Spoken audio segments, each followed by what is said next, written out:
ಸ್ನೇಹಿತರೆ ನಮಸ್ಕಾರ. ಕಳೆದ ಕೆಲವು ದಿನಗಳಿಂದ ಜೀ ಕನ್ನಡ ವಾಹಿನಿಯಲ್ಲಿ ಪ್ರಸಾರ ಆಗ್ತಿರುವಂಥ ಜೀ ಪವರ್ ವಾಹಿನಿಯಲ್ಲಿ ಪ್ರಸಾರ ಆಗ್ತಿರುವಂತಹ ಹಳ್ಳಿ ಪವರ್ ಅನ್ನುವಂತಹ ಕಾರ್ಯಕ್ರಮ ಭಾರಿ ಸುದ್ದಿಯಲ್ಲಿದೆ. ಕಾರಣ ಈ ಹಳ್ಳಿ ಪವರ್ ಕಾರ್ಯಕ್ರಮದ ಮೇಲೆ ಒಂದಷ್ಟು ಆರೋಪವನ್ನು ಮಾಡಿರುವಂಥದ್ದು ಇಲ್ಲಿದ್ದ ಒಬ್ಬ ಸ್ಪರ್ಧಿ. ಹೌದು, ಹಳ್ಳಿ ಪವರ್ ಅನ್ನುವಂಥ ಕಾರ್ಯಕ್ರಮದಲ್ಲಿ ಇದ್ದು ಅಲ್ಲಿಂದ ಹೊರಗಡೆ ಬಂದಿರುವಂತಹ ಆ್ಯಶ್ ಅನ್ನುವಂಥ ಸ್ಪರ್ಧಿ ಈಗ ಒಂದಷ್ಟು ಗಂಭೀರವಾದಂಥ ಆರೋಪಗಳನ್ನು ಈ ಕಾರ್ಯಕ್ರಮದ ಬಗ್ಗೆ ಮತ್ತು ಈ ಕಾರ್ಯಕ್ರಮದ ಆ್ಯಂಕರ್ ಆಗಿರುವಂತಹ ಅಕುಲ್ ಬಾಲಾಜಿಯ ಬಗ್ಗೆ ಮಾಡಿದ್ದಾರೆ. ರೀಲ್ಸ್ ಮೂಲಕ ಸೋಷಿಯಲ್ ಮೀಡಿಯಾದಲ್ಲಿ ಫೇಮಸ್ ಆಗಿದ್ದಂತಹ ಆ್ಯಶ್ ಮೆಲೋ ಸ್ಕೈಲರ್ ಅನ್ನುವಂತಹ ಈಕೆ ನಟ ದುನಿಯಾ ವಿಜಯ್ ಅವರ ಭೀಮಾ ಸಿನಿಮಾದಲ್ಲಿ ನಟಿಸಿ ಗಮನವನ್ನು ಸೆಳೆದಿದ್ಲು. ಈಗ ಇದೇ ಆ್ಯಶು ಜೀ ಪವರ್ನಲ್ಲಿ ಇತ್ತೀಚೆಗೆ ಶುರುವಾಗಿರುವಂಥ ಹಳ್ಳಿ ಪವರ್ ರಿಯಾಲಿಟಿ ಶೋನಲ್ಲಿ ಸ್ಪರ್ಧಿಯಾಗಿ ಹೋಗಿದ್ರು. ಬಳಿಕ ಈ ಸ್ಪರ್ಧಿ ಆ್ಯಶ್ ತುಂಬ ಟಫ್ ಕಂಟೆಸ್ಟೆಂಟ್ ಅಂತೇಳಿ ಹೇಳಲಾಗ್ತಾ ಇತ್ತು.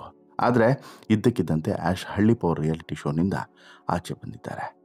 ಇದಕ್ಕೆ ಕಾರಣ ಏನು ಅನ್ನೋದನ್ನು ತಮ್ಮ ಸೋಷಿಯಲ್ ಮೀಡಿಯಾ ಪೋಸ್ಟ್ನಲ್ಲಿ ತಿಳಿಸಿದ್ದಾರೆ. ಜೊತೆಗೆ ಒಂದಷ್ಟು ಗಂಭೀರವಾದಂಥ ಆರೋಪಗಳನ್ನು ಕೂಡ ಈಗ ಹೊರಿಸಿದ್ದಾರೆ. ಹೌದು, ಹಳ್ಳಿ ಪವರ್ ಕಾರ್ಯಕ್ರಮದಲ್ಲಿ ಆ್ಯಶ್ ಆರಂಭದಿಂದ ಅಬ್ಬರಿಸ್ತಾನೆ ಬಂದರು. ಯಾವಾಗ ಈಕೆ ಕಾರ್ಯಕ್ರಮದಿಂದ ಹೊರಗಡೆ ನಡೆದ್ರು ಆಗ ಬೇರೆ ಬೇರೆ ರೀತಿಯಾದಂಥ ಚರ್ಚೆಗಳು ಕೂಡ ಶುರುವಾಗಿದ್ದಾವೆ. ಜೊತೆಗೆ ಈಕೆ ಬಿಗ್ ಬಾಸ್ಗೆ ಈಗ ಹೋಗುವಂಥ ಚಾನ್ಸಸ್ ಕೂಡ ಇದೆ ಅನ್ನುವಂತಹ ಮಾತುಗಳು ಕೇಳಿ ಬರ್ತಿದ್ದಾವೆ.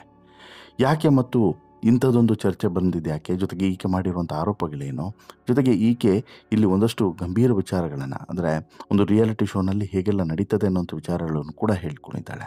ಏನೆಲ್ಲ ಹೇಳಿದ್ದಾಳೆ ಅನ್ನೋದನ್ನು ನೋಡೋಣ. ಅದಕ್ಕಿಂತ ಮುಂಚೆ ನೀವಿನ್ನೂ ಕೂಡ ನಮ್ಮ ಚಾನಲನ್ನು ಸಬ್ಸ್ಕ್ರೈಬ್ ಮಾಡಿಲ್ಲ ಅಂದರೆ ದಯವಿಟ್ಟು ಕೂಡಲೇ ಸಬ್ಸ್ಕ್ರೈಬ್ ಮಾಡಿ ಸ್ನೇಹಿತರೆ. ಹೌದು, ಆ್ಯಶು ಹಳ್ಳಿ ಪವರ್ ಅನ್ನುವಂತಹ ಶೋನಿಂದ ಈಗಾಗಲೇ ಹೊರಗಡೆ ಬಂದಿದ್ದಾರೆ.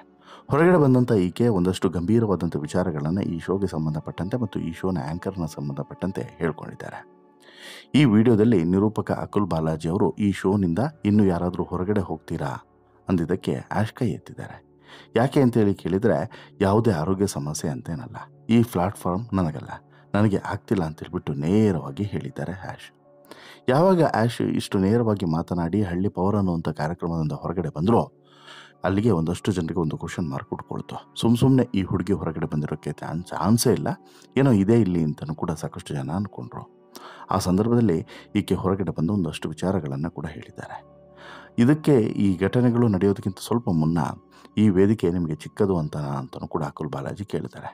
ಇಲ್ಲ, ಹಾಗೇನಿಲ್ಲ, ಇದರಿಂದ ನಮಗೆ ಫೇಮ್ ಸಿಕ್ಕಿರೋದು ನಿಜ. ರೀಲ್ ಸ್ಟಾರ್ನಿಂದ ರಿಯಲ್ ಸ್ಟಾರ್ ಅಂತ ಹೇಳ್ಬಿಟ್ಟು ಈಗ ನಿಮ್ಮ ಬಗ್ಗೆ ಆರ್ಟಿಕಲ್ ಕೂಡ ಬಂದಿದೆ, ನೀವು ರಿಯಲ್ ಅಲ್ಲ ರೀಲ್ ಆ್ಯಶ್ ಅಂತ ಹೇಳ್ಬಿಟ್ಟು ಹೇಳಿಬಿಡಿ ಅಂತಲೂ ಕೂಡ ಅಕುಲ್ ಅಲ್ಲಿ ಸ್ವಲ್ಪ ಥ್ರೆಟ್ ಮಾಡ್ತಾರೆ. ಅದಕ್ಕೂ ಕೂಡ ನೇರವಾಗಿ ಉತ್ತರವನ್ನು ಕೊಟ್ಟಂತೆ ಆ್ಯಶು, ನಾನು ರೀಲ್ ಆ್ಯಶ್ ಆದರೂ ಪರವಾಗಿಲ್ಲ, ಈ ಶೋ ನನಗಲ್ಲ ಅಂತ ಹೇಳಿ ಗುಡ್ ಬೈಯನ್ನು ಹೇಳ್ತಾರೆ. ಬಳಿಕ ತಮ್ಮ ಇನ್ಸ್ಟಾಗ್ರಾಮ್ನಲ್ಲಿ ಅಸಲಿ ಕಾರಣ ಏನು ಅಂತ ಹೇಳ್ಬಿಟ್ಟು ವಿವರಿಸ್ತಾರೆ. ಪ್ರಾಮಾಣಿಕವಾಗಿ ಹೇಳಬೇಕು ಅಂದರೆ ನಾನು ನನ್ನ ಎಲ್ಲ ಪ್ರೇಕ್ಷಕರನ್ನು ಹಾಗೂ ಕಾರ್ಯಕ್ರಮದ ವೀಕ್ಷಕರನ್ನು ನಿಜವಾಗಿಯೂ ಕೂಡ ಗೌರವಿಸ್ತೇನೆ.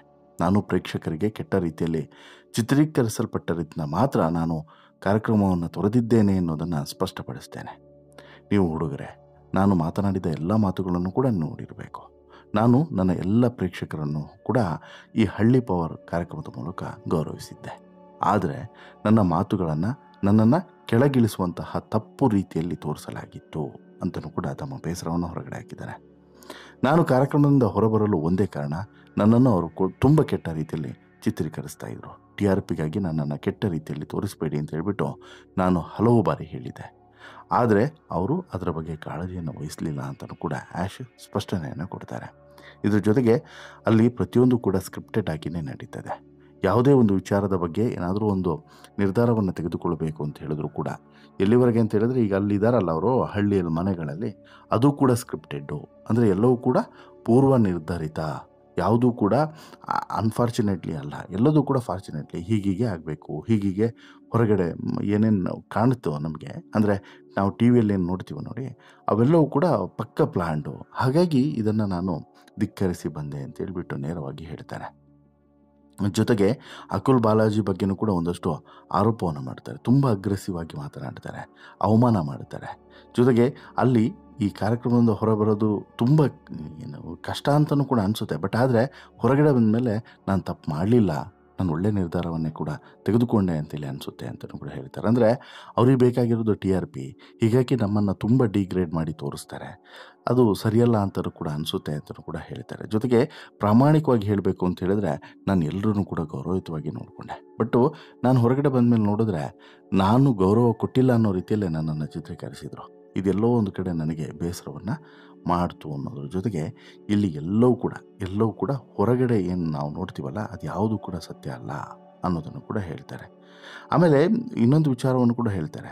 ವಿನ್ನರ್ ಯಾರು ಅಂತ ಹೇಳ್ಬಿಟ್ಟು ಈಗಾಗಲೇ ಡಿಸೈಡ್ ಆಗಿರುತ್ತೆ ಅಂತಲೂ ಕೂಡ ಈಕೆ ಇಲ್ಲಿ ಹೇಳ್ತಾರೆ. ಅಂದರೆ ಕಾರ್ಯಕ್ರಮ ಶುರು ಆಗೋದಕ್ಕಿಂತ ಮುಂಚೆ ಅಥವಾ ಕಾರ್ಯಕ್ರಮ ಮುಗಿಯೋದಕ್ಕಿಂತ ಮುಂಚೆನೇ ಅಥವಾ ಕಾರ್ಯಕ್ರಮ ಒಂದು ಕನ್ಕ್ಲೂಷನಿಗೆ ಬರೋದಕ್ಕಿಂತ ಮುಂಚೆನೇ ಯಾರು ವಿನ್ನರ್ ಅಲ್ಲ ಎಲ್ಲವೂ ಕೂಡ ಡಿಸೈಡ್ ಆಗಿರುತ್ತೆ ಅನ್ನುವಂಥ ವಿಚಾರವನ್ನು ಕೂಡ ಇಲ್ಲಿ ಬಹಿರಂಗಪಡಿಸಿದ್ದಾರೆ. ಈ ಮೂಲಕ ಈ ರಿಯಾಲಿಟಿ ಶೋಗಳ ಮತ್ತೊಂದು ರಿಯಾಲಿಟಿಯನ್ನು ಬಿಚ್ಚಿಡುವಂಥ ಕೆಲಸವನ್ನು ಇಲ್ಲಿ ಆ್ಯಶ್ ಮಾಡಿದ್ದಾರೆ ಅಂತಲೂ ಕೂಡ ಹೇಳ್ಬೋದು. ಇಷ್ಟಾಗ್ತಿದ್ದಂತೆ ಈಕೆಗೆ ಈಗ ಮತ್ತೊಂದು ಆಫರ್ ಸಿಕ್ಕಿದೆ ಅನ್ನುವಂತಹ ಮಾತುಗಳು ಕೂಡ ಕೇಳಿ ಬರ್ತಿದ್ದಾವೆ. ಅದೇ ಬಿಗ್ ಬಾಸ್ನ ಆಫರ್. ಹೌದು, ಅದು ಯಾವಾಗ ಈಕೆ ಹಳ್ಳಿ ಪವರ್ ಅನ್ನೋಂಥ ಕಾರ್ಯಕ್ರಮದಿಂದ ಹೊರಗಡೆ ಬಂದಳು, ಅದು ಕೂಡ ಈಕೆ ಬಯಸಿ ಹೊರಗಡೆ ಬಂದಳು, ಆ ನಂತರ ಈಕೆಗೆ ಬೇರೆ ಬೇರೆ ಆಫರ್ಗಳು ಕೂಡ ಬರ್ತಿದ್ದಾವೆ. ಈಗ ಬಿಗ್ ಬಾಸ್ ಸೀಸನ್ 12ರ ಸಂಭಾವ್ಯ ಸ್ಪರ್ಧಿಗಳ ಪಟ್ಟಿಯಲ್ಲಿ ಈಕೆ ಹೆಸರಿದೆ ಅನ್ನುವಂಥ ವಿಚಾರವೂ ಕೂಡ ಗೊತ್ತಾಗ್ತಿದೆ. ಬಿಗ್ ಬಾಸ್ನಿಂದ ಆ್ಯಶ್ ಮೆಲೋಗೆ ಆಫರ್ ಬಂದಿದೆಯಾ ಅನ್ನುವಂಥ ಪ್ರಶ್ನೆಯನ್ನು ಕೇಳಿದಾಗ ಆಕೆ ಕೊಟ್ಟಂಥ ಉತ್ತರ ವೆರಿ ಸರ್ಪ್ರೈಸಿಂಗ್ ಆಗಿತ್ತು. ಹೌದು, ರೂಲ್ಸ್ ಪ್ರಕಾರ ಚಾನಲ್ ಸ್ವಿಚ್ ಮಾಡಬಾರ್ದು ಅಂತೇಳಿ ಹೇಳಿದ್ದಾರೆ. ಅಂದರೆ ಈಗ ಬೇರೆ ಚಾನಲ್ನ ಕಾರ್ಯಕ್ರಮಗಳಲ್ಲಿ ಭಾಗವಹಿಸಬಾರ್ದು ಅಂತೇಳಿ ಹೇಳಿದ್ದಾರೆ. ನನಗೆ ದೊಡ್ಡ ಅವಕಾಶ ಸಿಕ್ಕರೆ ನಾನು ಸ್ವಿಚ್ ಮಾಡಿಯೇ ಮಾಡ್ತೇನೆ. ಅಲ್ಲಿ ಫೇವರಿಸಮ್ ತೋರಿಸದೇ ಇದ್ದರೆ ನಾನು ಹೋಗ್ತೀನಿ.